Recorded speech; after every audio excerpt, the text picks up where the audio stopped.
Magandang umaga po sa bawat isa sa inyo. Welcome back to our 365 Daily Devotions.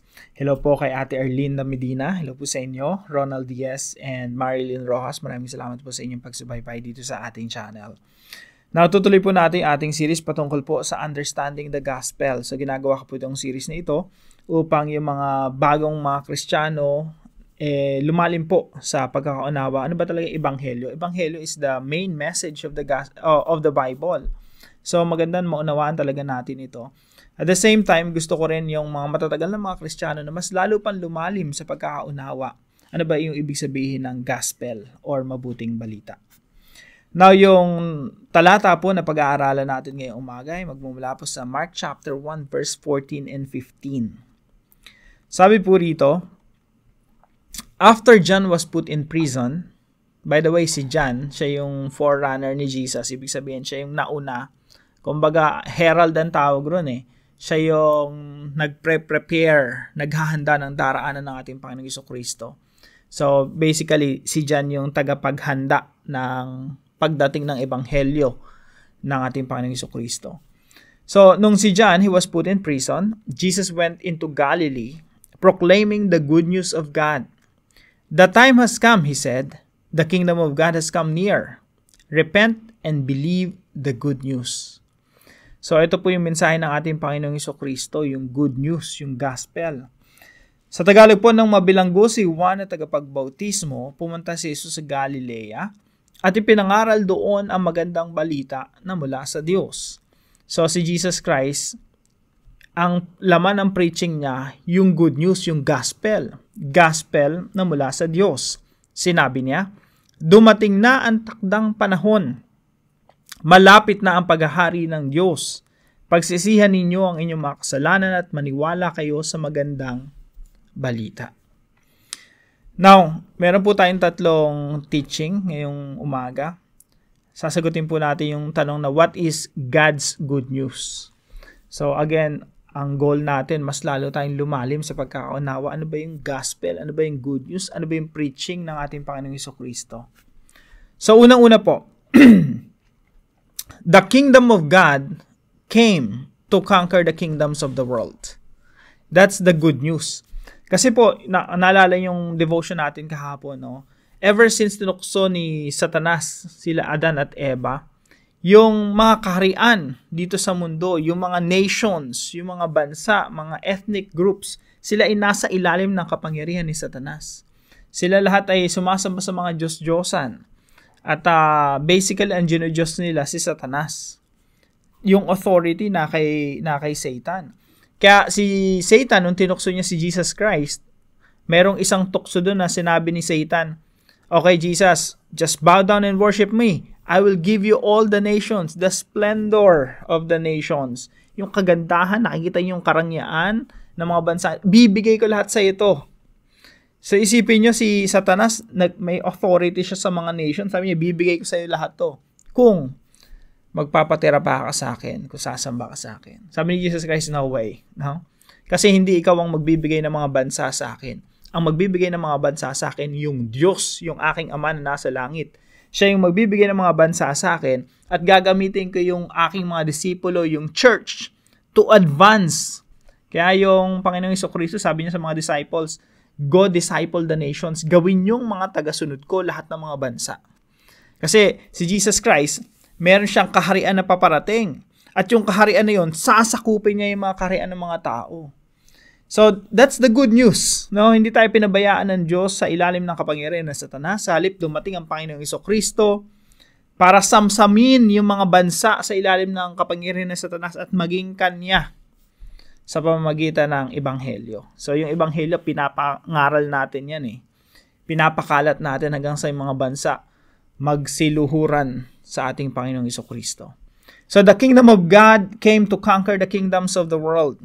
Gusto ko lang kayong remind sa Revelations chapter 11 verse 15.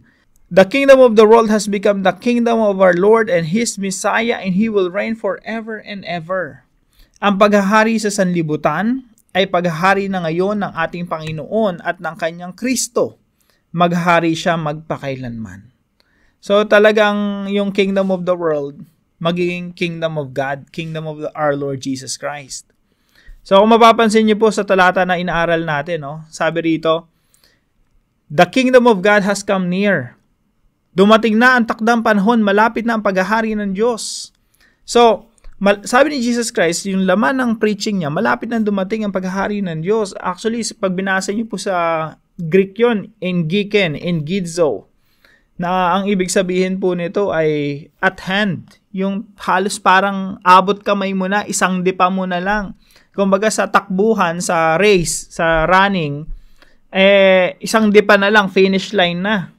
So, ito sabi ni Jesus Christ, isang dipa na lang, at hand. Abot kamay mo na, nandito na yung kaharian ng Diyos. Yung pagdating po rito sa Matthew, chapter 12:28, sabi niya, but if it is by the Spirit of God that I drive out demons, kung nakita nyo ako nagpapalayas ng dyablo, then the kingdom of God has come upon you. So sabi ni Jesus Christ, alam niyo yung palatandaan na yung kaharian dumating na rito at talagang ginagapi na ang mga kaaway, ginagapi na ang kapangyarihan ni Satanas at handang-handa na para sakupin ang buong mundo ng kaharian ng Diyos. Eto yun, nagpapalayas na ako ng dyablo. Ngayon, kung nagpapalayas ako ng masamang espiritu sa pamamagitan ng espiritu ng Diyos, anong kahulugan nun? Sabi ni Jesus Christ, nangangahulugan ito na dumating na sa inyo ang paghahari ng Diyos. Amen and amen. Napakaganda, no? The kingdom of God came to conquer the kingdoms of the world. Yung kaharian ng Diyos ay dumating na upang sakupin ang mga kaharian ng mga tao, upang sakupin ang buong mundo, upang magkaroon ng world transformation at gagamitin niya ikaw at ako, yung church na magpapatuloy ng pangaral ng Ebanghelyo ng ating Panginoong Jesucristo. Meron kang role, kapatid. Pangalawang katuruan, our only proper response is repent and believe in the gospel. Ang ganda-ganda ng gospel, no? Dumating na yung kaharian ng Diyos, sasakupin yung buong mundo, magkakaroon ng pagbabago, tatanggalin talaga ng Panginoong Jesucristo yung paghahari ni Satanas sa lahat ng mga bansa. Magiging kaharian niya lahat, sasakupin niya lahat.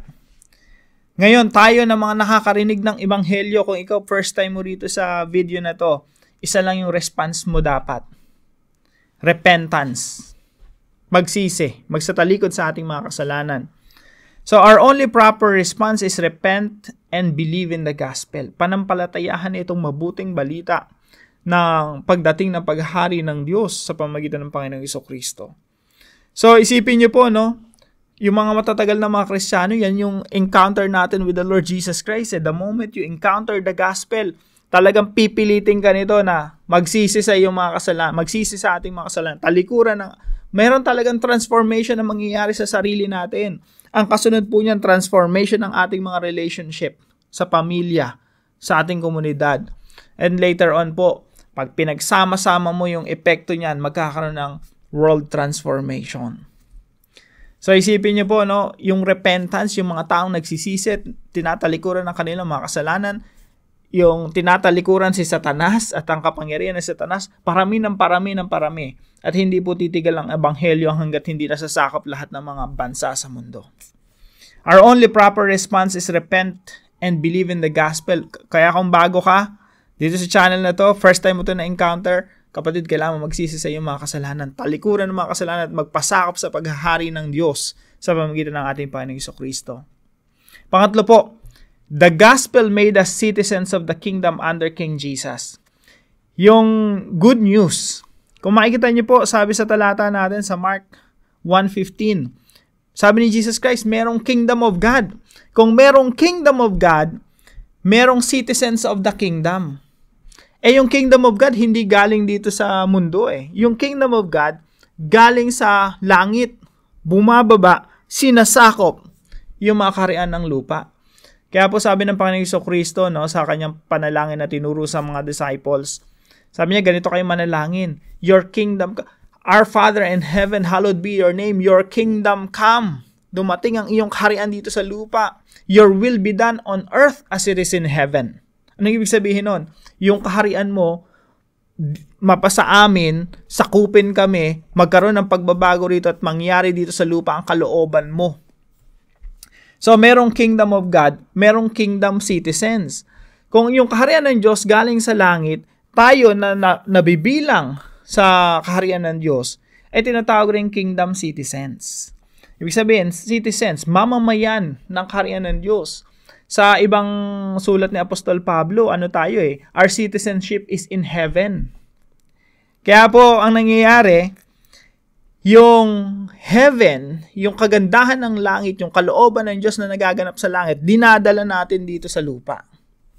The gospel made us citizens of the kingdom under King Jesus. Yung paghari ng Panginoon Jesucristo, dinadala natin sa ating pamilya, sa ating trabaho, at kung saan man tayo naroroon.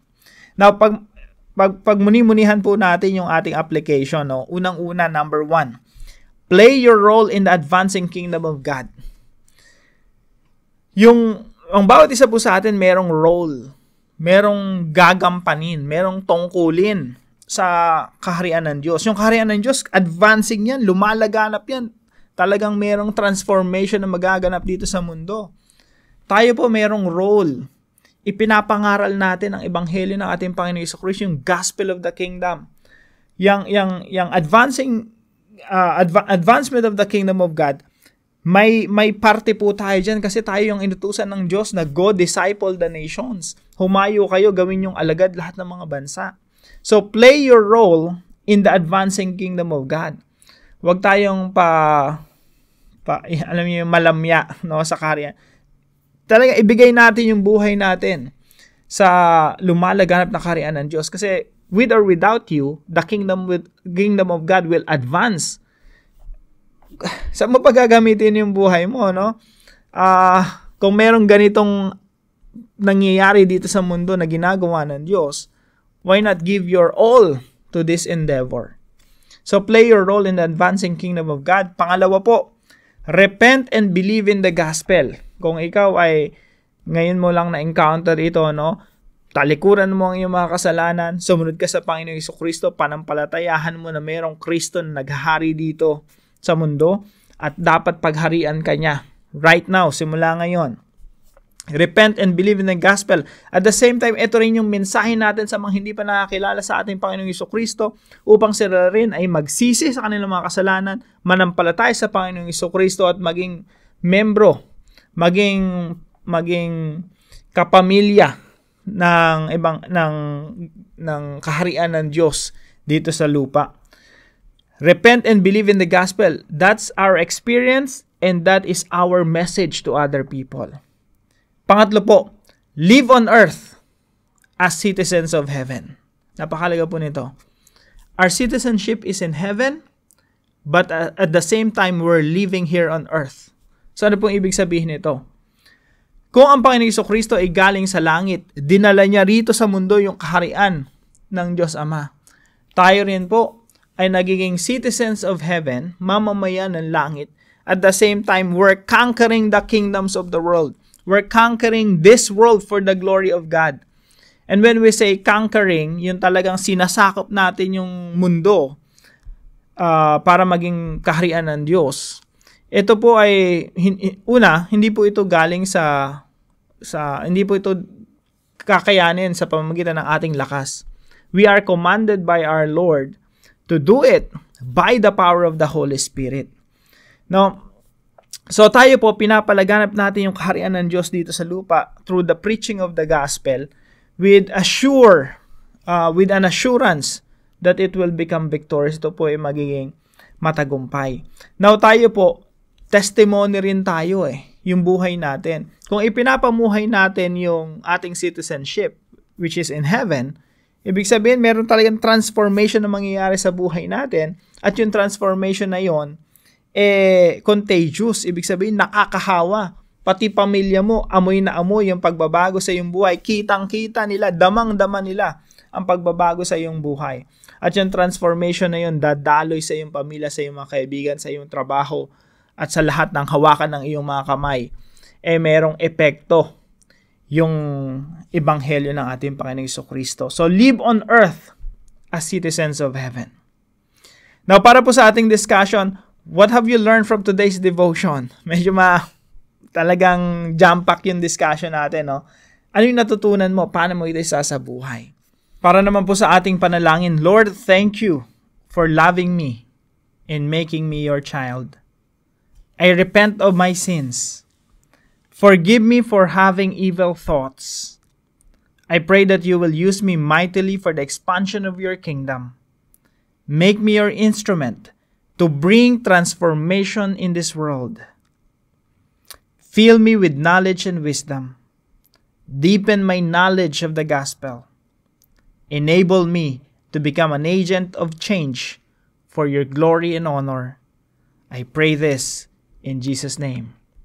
Amen and amen. Kung kayo po ay may natutunan sa devotion na to, ipaalam nyo lang po sa comment section right below this video. Na-appreciate ko po yung inyong mga comments. At huwag po natin kalimutang ibahagi ito sa ating mga mahal sa buhay at mga kaibigan.